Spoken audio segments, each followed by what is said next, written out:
Hi అండి, welcome back to our channel. ఈరోజు మనం చేయబోతున్న recipe mutton gravy curry. First మనం ఒక బాండీ తీసుకొని అందులోకి సరిపడినంత ఆయిల్, 1 కప్పు వరకు ఉల్లిపాయ ముక్కలు, అలాగే 2 పచ్చిమిర్చిల్ని స్లిట్ చేసుకొని యాడ్ చేసుకోవాలి.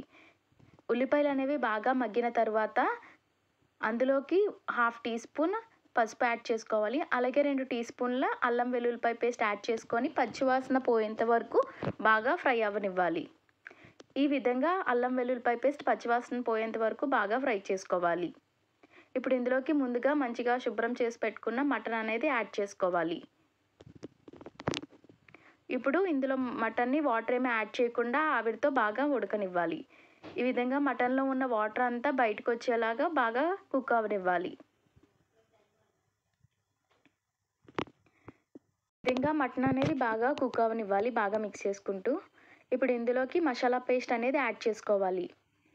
ఇందులోకి నేను 1/2 ఇంచు దాల్చిన చెక్క, ఒక 5 లవంగాలు, 3 యాలక్కాయలు, 1 టేబుల్ స్పూన్ ధనియాలు, 1/2 టేబుల్ స్పూన్ జీలకర్ర, 1 టమాటా వేసి బాగా గ్రైండ్ చేసుకున్న పేస్ట్ యాడ్ చేసుకున్నాను.